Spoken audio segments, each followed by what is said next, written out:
ഒരു മാസം മുൻപാണ് കർണാടക ശിരൂരിൽ മണ്ണിടിച്ചിലിൽപ്പെട്ട് കോഴിക്കോട് സ്വദേശി അർജുൻ ഓടിച്ചിരുന്ന തടികയറ്റിയ ലോറിയും കാണാതായത്. കരയിലും വെള്ളത്തിലും തെരച്ചിൽ നടത്തിയെങ്കിലും അർജുനെ കണ്ടെത്താനായില്ല. അർജുൻ ജീവനോടെ ഉണ്ടെന്ന് തന്നെയായിരുന്നു അപകടം കഴിഞ്ഞ ദിവസങ്ങളിലെ പ്രതീക്ഷ. മണ്ണിനടിയിൽ മൂടപ്പെട്ട നിലയിലാകും ലോറി എന്ന് കണക്കിലെടുത്ത് കരയിലെ മണ്ണ് മുഴുവൻ മാറ്റിയിട്ടും ലോറി കണ്ടെത്താനായില്ല.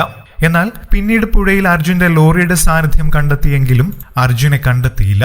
ഇപ്പോഴിതാ വെള്ളത്തിൽ കാണാതാകുന്നവർക്കായി തിരച്ചിൽ നടത്തുന്ന സന്നദ്ധ പ്രവർത്തകനായ കർണാടക സ്വദേശി ഈശ്വർ മാൽപേ കോഴിക്കോട് കണ്ണാടിയിലുള്ള അർജുന്റെ വീട്ടിൽ എത്തിയിരിക്കുകയാണ്. വളരെ വേദനയോടെയാണ് ഈശ്വർ മാൽപേ അർജുന്റെ കുടുംബാംഗങ്ങളെ കണ്ടത്.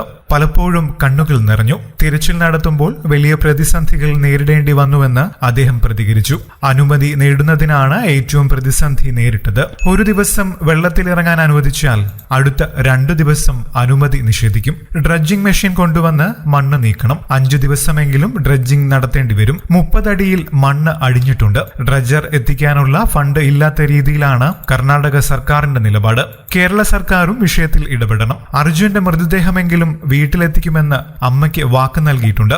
ഞങ്ങളുടെ സംഘത്തിൽ 10 പേരുണ്ട്. മണ്ണിടിച്ചിലിൽപ്പെട്ട 8 പേരുടെ ശരീരങ്ങൾ കിട്ടി. 3 പേരെ ഇനിയും കിട്ടാനുണ്ട്. അർജുന്റെ വണ്ടിയുടെ ജാക്കിയും കയറും കണ്ടെടുക്കാനായി. കയറ് കിട്ടിയ സ്ഥലത്ത് ഒരുപാട് മണ്ണ് നീക്കം ചെയ്യാനുണ്ട്. അർജുനെ കണ്ടെത്തുക എന്നത് ഞങ്ങൾ പ്രതിജ്ഞയാക്കിയെടുത്തിരിക്കുകയാണെന്നും ഈശ്വർ മാൽപേ പറഞ്ഞു. കൂടുതൽ വാർത്തകൾക്കും വിശേഷങ്ങൾക്കുമായി ഈ ചാനൽ സബ്സ്ക്രൈബ് ചെയ്യാൻ മറക്കല്ലേ. നന്ദി.